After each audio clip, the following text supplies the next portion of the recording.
Olá, seja muito bem-vindo a mais esse episódio da Englobal Insights. Meu nome é Eduardo, sou diretor da Englobal. Estou com um colega, Michael Sommer, uma pessoa maravilhosa que a gente tem acompanhado toda a trajetória, parte da trajetória, e a gente tem crescido bastante junto, entendendo um pouco, né, o que cada um tem de potencial, e a gente vem se desenvolvendo aí nesse mundo corporativo.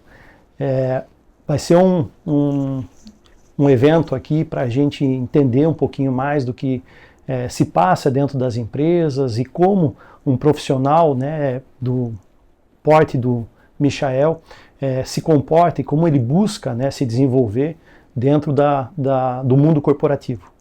Michael, se tu pudesse apresentar, falar um pouquinho da tua trajetória, da onde vem, né? A gente se conheceu na universidade, mas de lá para cá eu também fiz meu dever de casa, dei uma olhada no teu LinkedIn, vi que tu tens bastante coisa ali que pessoas que buscam o desenvolvimento profissional e que fazem acontecer, né? Acabam tendo alguns insights, algumas saídas ali para aprimorar, para ter mais conhecimento.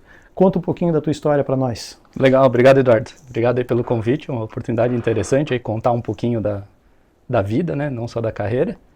E de fato, a gente já se cruzou algumas vezes aí ao longo da jornada, seja na época de faculdade ou nas diversas empresas que passei, que de certa maneira a gente prestou serviço um para o outro, né. De forma talvez resumida, hoje eu me considero aí um 75% executivo e um 25% empreendedor, né? Até 2 ou 3 semanas atrás eu estava muito em cima do muro para virar um empreendedor de fato. Você sabe disso, né? Né? Tu vem empreendendo na carreira, na tua própria carreira, né? Empreendendo no CNPJ de outra empresa, no outro CNPJ, mas de qualquer forma eu vejo que tu sempre está empreendendo, né? Sim. Fazendo com que aonde tu esteja sempre seja um local de crescimento, de muita expansão, né? Principalmente na tua última história, sim. Que eu vi que tu foi, que te buscaram, né? Que tu fez muita diferença. Então, o empreender não é empreender no próprio CNPJ. O empreender é a formação da pessoa, que ele tem essa vontade de se desenvolver, de crescer.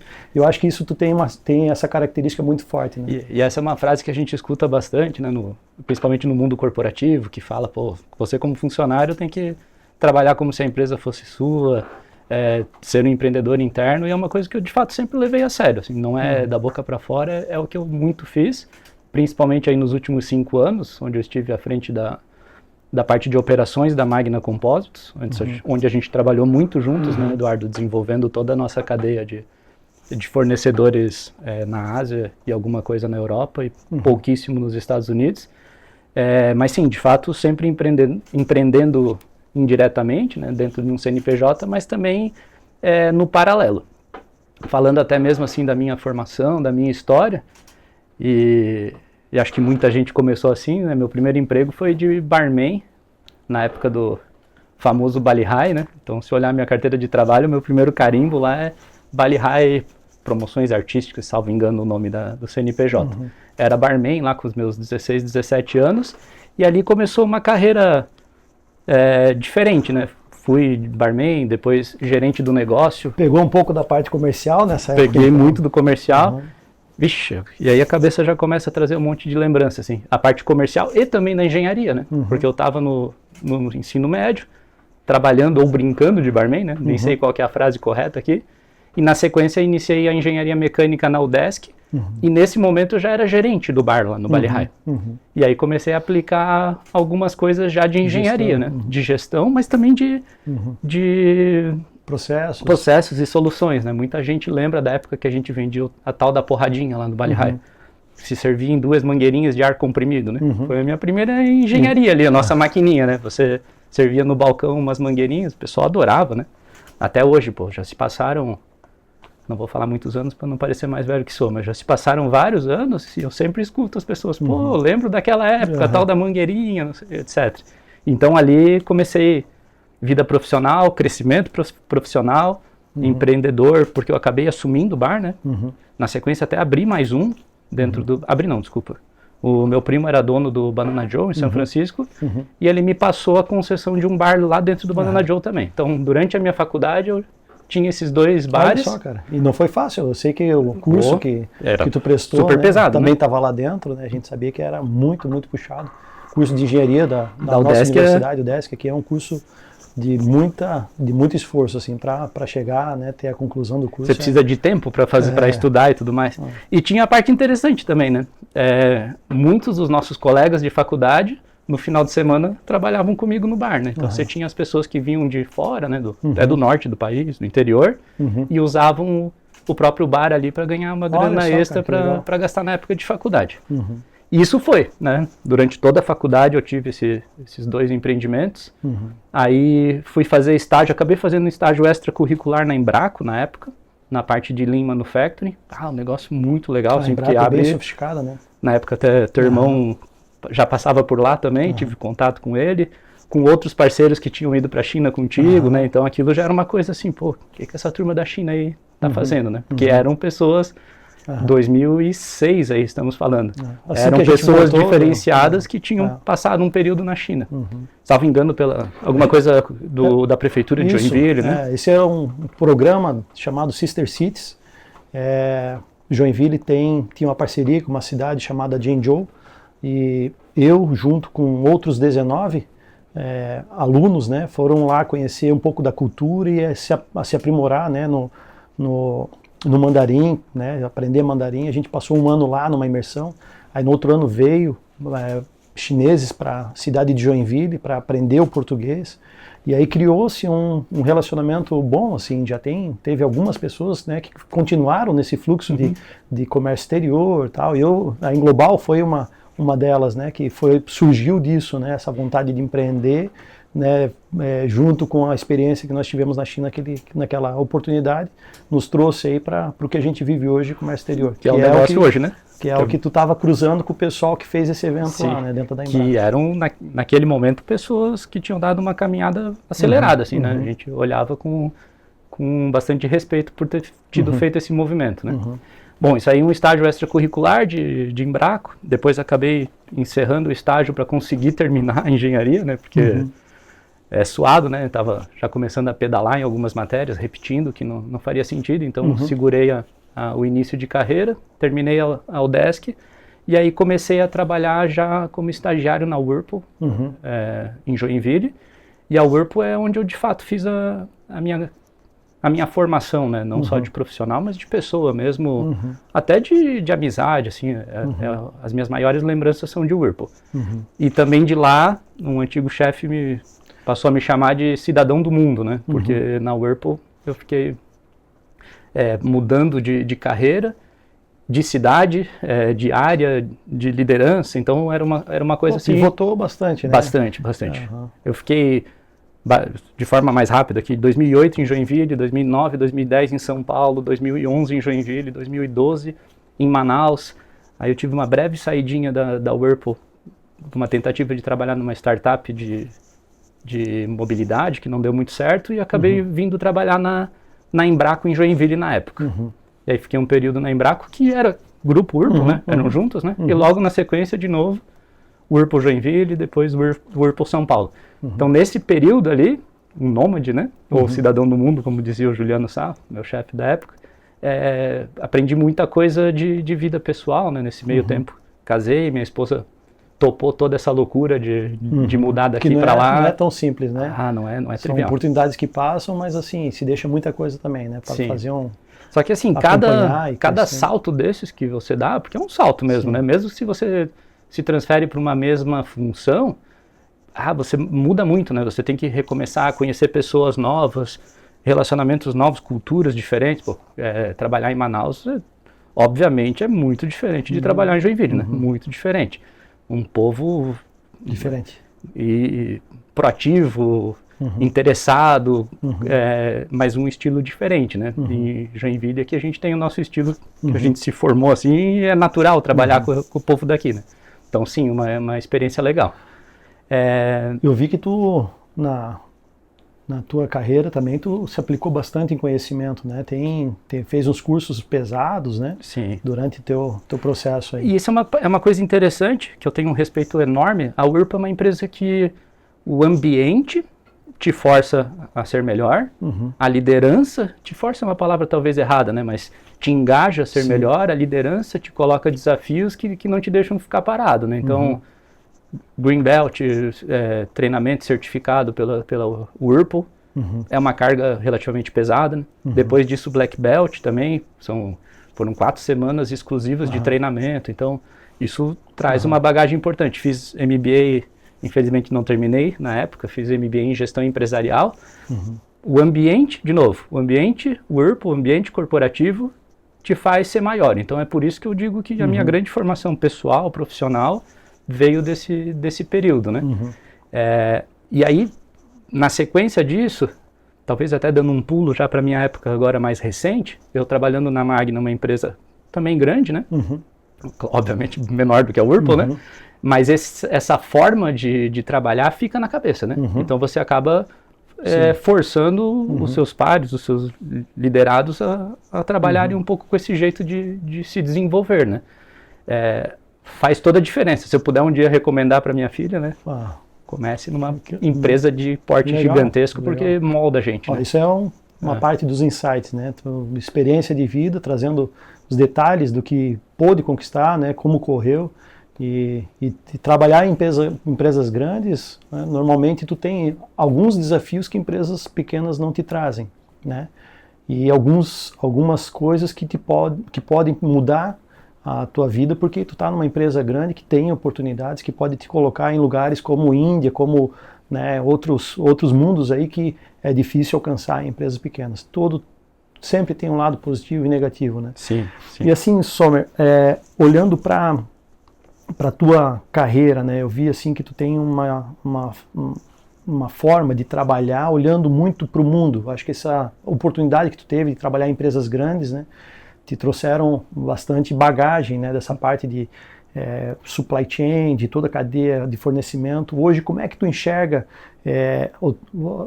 a tua operação logística olhando para o mundo? Assim, eu vi que assim, sempre tem um esforço para buscar coisas com mais qualidade, com preço mais reduzido, e esse é o assunto que sempre está no meio, né, quando a gente vem conversando. Como é que é isso dentro de uma empresa, quando tu tem que levar isso, quando tu tem que ser o precursor do projeto estratégico da empresa, né, para ir buscar essas coisas? Como é que tu trabalhou nisso dentro das empresas que tu... Aí vamos lá, Eduardo, é legal até dividir assim, né? É uma forma de responder trabalhando numa corporação gigantesca e uma forma de responder trabalhando numa empresa menor, né? Quando você está numa corporação que tem estrutura de trabalho, né, o que é bastante comum, essas empresas têm até seus escritórios locais, seja na China, na Índia, na Europa, esses escritórios locais fazendo toda a parte de desenvolvimento, certificação, até mesmo em alguns casos a negociação, né? E eu, no meu background anterior, eu era muito PCPM, SNOP, né? Então Tu acompanhava uma etapa do processo. E eventualmente era um colocador de pedido aqui, com todo respeito a todos os colegas de PCPM, né? Mas a gente colocava o pedido. Por trás disso, alguém já tinha desenvolvido, né? Certificado, já estava avalizando uma série de outras coisas.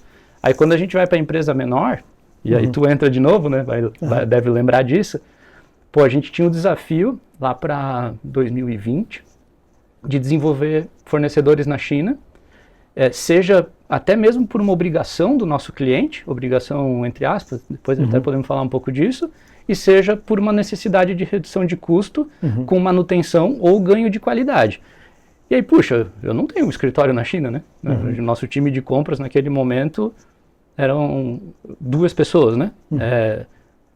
Como que a gente vai desenvolver o fornecedor lá? Então fizemos aquela busca nível básico, internet, e de novo, eu levo muito a sério essa busca nível básico, assim, você entra ali no Alibaba, você faz a primeira brincadeira, procura, ou no Made in China, tem os sites para isso, você acha alguns fornecedores que te dão um pouquinho de norte, começa uma conversa e naquele momento, pô, como que eu vou saber se esse fornecedor existe?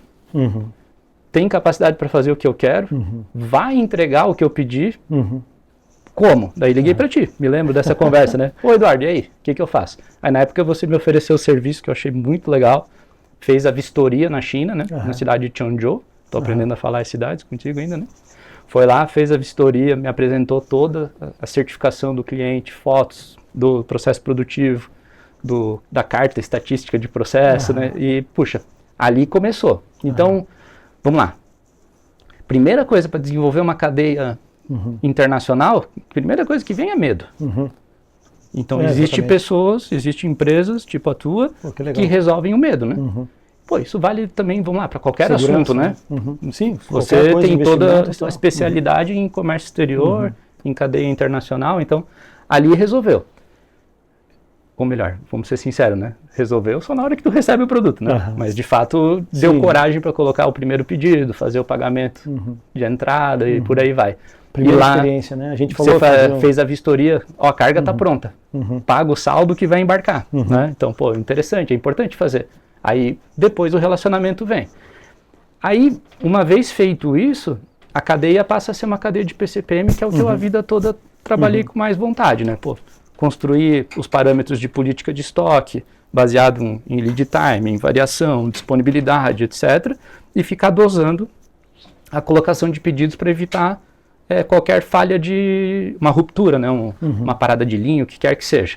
Então, olhando para a cadeia internacional, esse eu ainda acho que é um desafio bastante relevante, né? Então, pô, nunca importei, vou virar a chave 100% para uma cadeia China, não faça isso, né?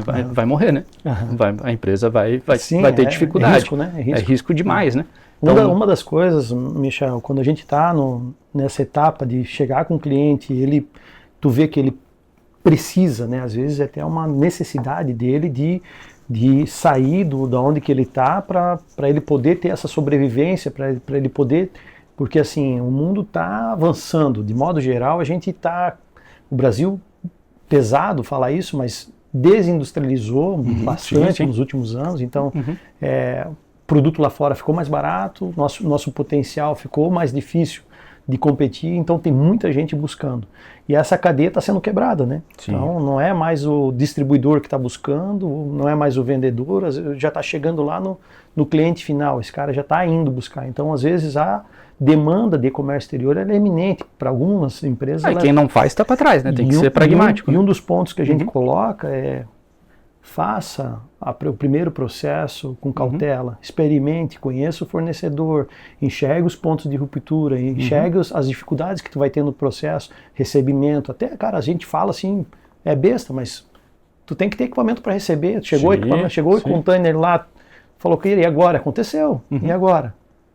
Tá. Vamos fazer o seguinte, vamos mandar uma empilhadeira, vamos mandar alguém para... Né? Então, assim, tem toda uma estrutura para trabalhar com comércio exterior, desde o pedido piloto, que já não pode ser tão pequeno, que senão já não dá viabilidade, até ao prazo, né? Produção, 45 dias de embarque, nacionalização, fluxo financeiro. E se você soma isso que você está falando, Eduardo, se você não pensar nessas características do processo com carinho, com um pouquinho de ciência, a chance de também ser um mau negócio existe, né? Sim. Pô, passa por coisas banais do tipo de cair num canal vermelho por um erro seu. Até tem um exemplo corriqueiro aí de um amigo aí que a gente estava discutindo, eu ajudando ele a desenvolver um parceiro, e ele comprou umas escadas. Escada dessas para eletricista trabalhar em casa, para doméstica fazer limpeza. Precisa em metro. Né? Ele foi avisado pelo exportador na origem, olha, você já tem o metro? E ele estava trazendo um container com outras coisas. Meu Deus. Então a chance de isso virar um grande problema, né? Ia ser um problema. Então por isso é importante conhecer o assunto como um todo. Então esse aqui é um exemplo talvez um pouco maior, mas tem exemplos menores, né? Um exemplo, né? Você tem que entregar um container no fim do processo limpo, íntegro, senão vem um custo extra. Você precisa fazer o desembaraço, os trâmites de forma rápida para evitar os o famoso demurrage que nos assusta. Então, além dessa parte do padrão, né? Do padrão aí lá fora, tem o teu, né? E, pô, você deve ter trocentos exemplos para contar aí pra gente, né? Na minha experiência mais recente, teve pouca coisa. Eu só tenho exemplos bons aqui. Exemplos ruins não acontece, lá na empresa não acontece. E se tiver, acontece, né? Porque é um desvio e com o primeiro erro aprende, né? Só não pode repetir. Então, de novo, assim, eu sou um defensor ferrenho da cadeia internacional. Particularmente, tenho gostado muito de trabalhar com os chineses, né? Até já fiz algumas boas amizades por lá, né? E defendo que tem que continuar investindo, que é um caminho, entre aspas, sem volta, né? Porque, eventualmente, você falou sobre desindustrialização. Ok, existe. Mas também existe a questão de especialização, né? Cada região do globo, dentro da própria China, cada região da China se especializa num assunto, né? Então, traga de um lugar o especialista significa custo, qualidade, tecnologia, o que quer que seja, e desenvolve outras coisas por aqui, né? Então, esse jogo existe. Não é uma cadeia que ela pode ser esquecida. Até por curiosidade, lia hoje, né? O Brasil agora está importando até tilápia do Vietnã, né? Poxa, nós aqui numa região pesqueira, que isso aí Esse assunto aí está batendo na porta agora, bem contraditório. Mas chegou nesse nível de coisa, você tem que estar sempre ligado, né? É um risco que está aí batendo contra a gente, que a gente tem que evitar. E aí, voltando para aquela oportunidade, né? Você nos ajudou, desenvolveu, a cadeia nasceu estável, né? Foi muito legal. E, de novo, até te agradeço por isso. Aprendemos bastante coisa ali. Estamos juntos, né? E a sequência disso, o próximo desenvolvimento, aí foi, de certa forma, natural. Então, de novo, falando da passagem da Magna, o proprietário da empresa, um cara muito ambicioso, o seu Júlio, que eu respeito muito, ele colocou alguns nortes, né? Vamos juntos frequentar algumas feiras internacionais, vamos olhar um pouco mais aí para processos que não estão sendo feitos ou vendidos, né? E aí, como a gente já tinha iniciado, né? Quando a gente começou a frequentar essas feiras, a gente começou a até trazer outras coisas com naturalidade, né? E te trago um caso aqui, né? Que a gente até conversou um pouco sobre isso, da casa, né? A Casa Cápsula. Existia um momento que a gente escreveu, vamos desenvolver esse produto? Discutimos, vamos fazer. E aí, naquele momento que era ainda uma ideia embrionária, a gente acabou indo para a Feira de Cantão, do ano passado ainda, em abril, e visitamos o fabricante de casa cápsula na China. Aí entra a história da especialidade. Assim, impossível brigar com aquele parceiro lá. A empresa super consolidada, estruturada, padronizada, grande, né? Repetição. Vendendo muito, né? Então, o que eles já tinham conquistado faziam nossa ideia ser proibitiva, né? Se for para concorrer, tem que concorrer com uma coisa nova, né? É óbvio que o sonho ainda fica, as ideias ainda já estão, os famosos post-its ainda estão no ar, né? Mas daquela primeira forma desenhada, o parceiro chinês bloqueou. Como é importante, né? Tu tinha um projeto em mente, tu foi fazer uma visita para, às vezes, pegar uns insights, pegar alguma coisa, né, no próprio fornecedor, que hoje, querendo ou não, eles já vendem tecnologia, né? Eles já têm tecnologia, não estão mais buscando, hoje eles já estão entregando, né? E aí tu vê que existe uma competição que pode ser muito difícil. E aí uma coisa que um projeto que sai daqui com uma ambição de, vamos montar a estrutura e tal, chegar lá e falar, vamos montar uma parceria, né? Formar uma coisa diferente, porque tá tudo pronto, ou pivota e vai para outro projeto. Ou pivota e vai para outro projeto. Aí, mas né? como é importante, né? Porque entendendo do potencial do comércio exterior hoje no mundo, né? A velocidade com que se trata as coisas, né? A gente se envolve lá com, às vezes, equipamentos básicos, né? Que antes não se pensava, né? Moldes, matrizes, não se pensava em mandar para fora.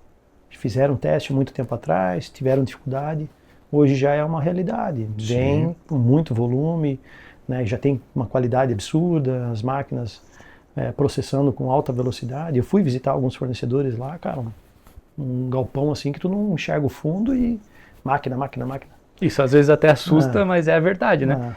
E não só, acabei tendo essa oportunidade também de visitar fabricantes de moldes, matrizes, até mesmo moldes para cadeia de fibra de vidro. Impressiona, são equipamentos O que o Brasil você acaba fazendo um pouco em cada local, né? Lá eles é 100% consolidado, né? Equipamentos que aqui é muito difícil de uma empresa ter. Por exemplo, eles têm muito acesso, né? Tudo verticalizado, né? O recurso lá está muito disponível, né? Então eles conseguem construir um galpão gigantesco, colocar bastante máquina, parcelar aquilo lá em uma vida inteira para trabalhar, e tem máquina e pessoas para operacionalizar e vendem no mundo inteiro, né? O mercado interno na China está meio estranho, falando especificamente da China, o mercado interno está um pouco fraco, assim, então eles estão explorando muito a exportação, né? Mas isso também pode mudar, né? Então, a gente fala que hoje é um momento bastante propício, né, para comércio exterior, de importação, Brasil importando produtos de fora, né? Mas pode ser que amanhã já não seja tão vantajoso. Então sempre tem ciclos, né? Tem ciclo e assim, eles terem isso tudo pode nos dar medo, né? Pode nos bloquear alguns assuntos, mas nos desafia a ser melhor, né? Pô, para você continuar vendendo, nesse exemplo, moldes, matrizes, você tem que ser rápido, porque muitas vezes o mercado te pede produto rápido. O grande ponto que eu entendi é na entrega, velocidade de entrega. Velocidade. E eles têm velocidade, a gente, pelo fato de não ter tanto equipamento, máquinas, nem todos, né? Não é todos os fabricantes de moldes e equipamentos aqui que não tem muitas empresas grandes aqui que também conseguem entregar, né? Empresas boas. Mas esses caras que têm realmente a competição. Sim. Né? Os que não têm, hoje já é mais difícil competir, né? E a gente tem que ser muito melhor para ganhar deles, né? Voltando assim a tentar explorar um pouquinho da tua experiência, Sommer, com a parte de planejamento estratégico, né? Pela tua experiência de vida, onde tu chegou já, com todo o teu conhecimento, como que tu consegue avançar nos planejamentos de terceirização de produção, como teve caso assim de estudar, né? Pô, vamos ver se isso aqui não é melhor fazer fora. Como que é essa discussão com a alta posição da empresa, assim, com os diretores? Como é que tu vê esse movimento dentro da tua experiência? Bom, quando a gente olha muito ali para a minha experiência em grandes corporações, né, com até mais um modelo americano, né, de meritocracia na veia, como dizem, né, resultado no final do ano, né, então muitas vezes a gente usa as ferramentas populares, né, análise, quando está falando de fornecedores, o custo total de aquisição, né, TCO, quando a gente fala de terceirizar ou não, o famoso make or buy, é uma análise de custo, ou se você ainda não tem o recurso para produzir, o retorno sobre investimento, né? Então aqui é sempre uma visão muito pragmática da coisa, né? Então é matemática. É matemática. Só que isso tudo tem que tá casando com o objetivo de longo prazo, né? Então, puxa, se o nosso objetivo é duplicar, triplicar em 2, 3, 5 anos, precisa analisar quais são os recursos que serão necessários, seja espaço, pessoas, capital, etc. E a partir desse momento você ir priorizando. Então, assim, de forma direta, e aí eu sou muito desse time aí, né? É uma análise de números, né? É números. Então, se a gente entender que é mais barato mantendo a qualidade, terceirize-se. Então, já participei, aí na época, falei de carreira, que a gente acabou dando umas puladas aí, mas na época eu trabalhei numa empresa chamada Grupo SEB, lá em Itatiaia, no Rio de Janeiro, e lá a gente participou de um projeto de terceirização de toda a intralogística, né? E à época o processo foi natural para a gente terceirizar numa análise financeira e, qual que seria a palavra aqui? De menos problemas na operação, né? Então a gente terceirizou uma gestão, terceirizou o problema. Então, puxa, era uma fábrica nova, um almoxarifado bastante grande, com uma equipe diversa. Naquele momento, até alguns equipamentos da intralogística que precisariam ser trocados, né? Então você tem um parque atual que precisa de um investimento, né? E um parque atual também com um custo. E uma empresa nova, eventualmente, entrando sem precisar pôr investimento e também com o custo um pouco menor, sendo bem justo, fica fácil tomar uma decisão, né? Melhor terceirizar. Só que depois também isso acaba entrando um pouco na discussão, assim, eu tenho uma equipe dentro da minha fábrica abastecendo as nossas linhas de Core produção, business. que não necessariamente está com a mesma bandeira na camisa. Sempre tem um pouquinho dessa discussão, mas acho que isso é coisa que as lideranças têm que ter o papel de garantir uniformidade cultural, de valores, né, para que todos... Não é fácil, né? Quando a gente fala sobre uniformidade de valores em duas pessoas jurídicas, né, diferentes, não é simples. E cada uma já enfrenta os seus próprios desafios, né? Imagina consolidar isso numa coisa só. Então, imagino que deva ter sido um grande desafio, né? Esse sim, foi um grande desafio. Eu gostei do resultado, né? Na época eu me sentia satisfeito com o resultado de ter terceirizado. E acho que naquele momento uma coisa que fez muito sentido foi que a empresa que terceirizou, ela contratou alguns focal points da operação anterior, né? Então, levou um pouco do processo, do conhecimento, junto com umas pessoas chaves. Isso aí ajudou muito. E também, puxa, é uma coisa super comum no mercado aí, as terceirizações de outbound, de mas distribuição, ainda para muitos, isso é futuro, né? Para muitos ainda olha como uma coisa muito sofisticada, né? E, cara, o que tu vê, assim, do futuro a gente vê, né, tu teve agora na China pela terceira vez. Sexta. Desculpa, cara, sexta vez. Sexta vez. Tu esteve agora na China pela sexta vez. Tu viu muito, né, a China se desenvolver. E a China é um reflexo do que o mundo também vai passar, né? A Índia se levantando agora, né? Eu acho que tem bastante coisa pela frente para a gente falar sobre isso também. Mas o que tu enxerga, assim, dessa parte de logística e suprimento e compras, né, nesse mundo globalizado? O que tu vê para o futuro, assim? Tem muita coisa voltando, né? Tentando, os Estados Unidos agora tentando voltar, né, cadeia produtiva interna, parar um pouco com essa parte de terceirizar, né? Os problemas o problema que eu falo é poluição. Quando tu traz produção interna, também aumenta normalmente o índice de poluição e fundição, né? Um tema que é recorrente nessa parte de industrialização, né?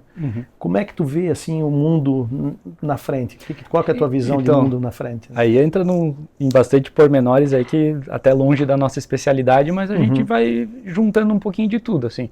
O movimento bastante recente, a percepção é um mundo até menos globalizado, né? Pelo estranho que pareça essa frase, né? Mas alguns países se protegendo, né? Mas a gente vê algumas células, né? Que já, não é eu que estou falando, mas a gente tem lá do lado Rússia, China e parte do Oriente Médio ali se juntando e tal. Estados Unidos tentando fazer com todo esse movimento que eles fizeram político, mas tentando fazer as alianças, né? E ainda assim muito forte com a Europa.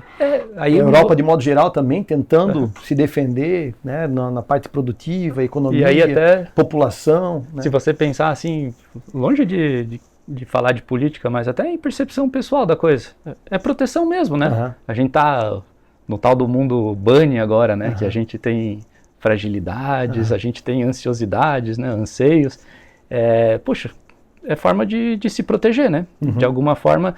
É mais seguro para o país ter uma indústria ali por perto, e nem necessariamente por problemas políticos ou militares, né? Mas por cadeia de custo. Pô, eventualmente estoura ali o frete, que era $2.000, vira 15. Essa coisa, ela é muito volátil, né? Então, de certa forma, você quer se proteger. Mas assim, Eduardo, dessa última viagem agora, que tu viu tanto quanto eu, né? Na Feira de Cantão desse ano, é impressionante a questão da robotização, né, e da parte autônoma, né? Então, a gente até discutia esses dias, né? Robô para lavar fachada de prédio, com valores aceitáveis, né? Que já são compráveis, né? E imagina o que vai ser na frente, né? Vem porque isso aí, né? A tecnologia, ela, assim, tudo que cai na mão deles lá, se torna commodity, né? Não vai ser diferente com a parte dos robôs. Você vê a gente vê os carros, né? Os carros, robô de restaurante, que para nós é um negócio mas super estranho, né? Pô, você tá lá sentado numa mesa, você pede ali um pratinho de noodles, né? Para brincar com o prato comum, daqui a pouco vem o robô e te entrega. Há 3 anos atrás era um ou outro, né? Pô, nessa viagem o robô era em basicamente todo lugar. Todos ali. Os hotéis. Em Guangzhou, que é um centro de referência, todos os hotéis tinham restaurantes. Então isso de fato está vindo. Depois isso aí vai entrar na inteligência artificial e aí a gente tem um monte de coisa para falar aqui, vai faltar tempo. Mas eu acho assim, principalmente em questão de logística, seja um pouquinho do meu mundinho aqui em abastecimento industrial, almoxarifado, outbound na parte de carregamento, a robotização disso está ficando muito mais palpável, né? Está muito mais perto. Antigamente você via pouquíssimas empresas, ou melhor, a gente ainda vê poucas empresas com os AGVs, né? Com robô de formação de pallet, o próprio drone para fazer inventário em almoxarifados, a gente ainda vê pouco. Mas assim como o carro elétrico, né, de um ano para o outro, ele barateou de uma forma absurda, né? Então só o que chegou para nós aqui dentro do mundo todo que tem na China lá, só o que chegou para nós já mexeu com toda a cadeia automotiva do nosso país, né? Nesse caso, um belo impacto positivo para nós, né? Os preços reduziram. Mas a mesma coisa vai acontecer com a robotização. Sim. Né? O preço antes que tu tinha lá um robô, a projeção desse robô é $13 mil. Não duvido que chegue a $2 mil num prazo muito curto, assim, porque o volume de concorrência, a capacidade deles produzir um componente e fazer a venda para milhões, né, de consumidores daquele componente. Né? E simples, né? Porque essa questão de automação de movimentação, num passado aí, talvez de 15 anos atrás, ela era inflexível, né? Você colocava os AGVs para rodar, você tinha as rotas fixas, você tinha que contratar um programador para refazer as rotas. Hoje em dia, você viu os exemplos lá, onde você manipula manualmente o robô, e na sequência ele já sai repetindo o movimento. O que eu vi lá foi incrível, assim, os robôs entravam na linha para fazer a distribuição dos envelopes. E os AGVs, né? AGVs. Eles entravam na linha. E aí dava conflito e eles tomavam a decisão de mudar de linha. Porque tem muito robozinho entrando nessa linha, eles mesmos tomavam a decisão de mudar de linha, porque ali já tinha, então dava espaço para passar. Não então, tocou nenhuma luz vermelha, não foi acionado nenhuma cadeia de ajuda, a coisa se resolveu naturalmente ali, né? Eles já estão resolvendo os próprios problemas, né? Isso vai avançar muito. Esse é um negócio assim que parecia muito distante e a sensação cada vez mais é que agora chegou a hora de fato acelerar. Então esse é um movimento que eu considero que vem rapidamente, forte, né? Forte. E de novo, a questão que você trouxe do carro elétrico é uma questão muito positiva, assim, né? A gente, quando entrou o elétrico no Brasil, com alguns fabricantes estrangeiros, de forma geral o mercado reduziu, né? A gente veio da pandemia com aquele boom de preços, e o carro elétrico deu uma reduzida e puxou o resto do mercado junto. Essa é a parte benéfica de ter gente correndo na nossa frente, né? Competição. Faz a gente acelerar um pouquinho mais. Eu vejo com muito bons olhos, com certeza. Que legal. Bom, eu acho que estou muito feliz, cara, de estar te recebendo nesse nosso evento, a Englobal Insights. É um prazer, né, estar contigo aqui, mais uma experiência junto. É o primeiro evento que a gente faz desse tipo de apresentação aqui, mas é um prazer, de novo, né, estar te acompanhando, podendo também acompanhar a tua experiência de vida, experiência profissional, né, e conte com a Englobal nos teus futuros projetos aí. E para quem quiser nos acompanhar, logo teremos mais a Englobal Insights. Vocês estão convidados a assistir os próximos eventos aí. Um abraço para todos e muito obrigado por dividir isso conosco.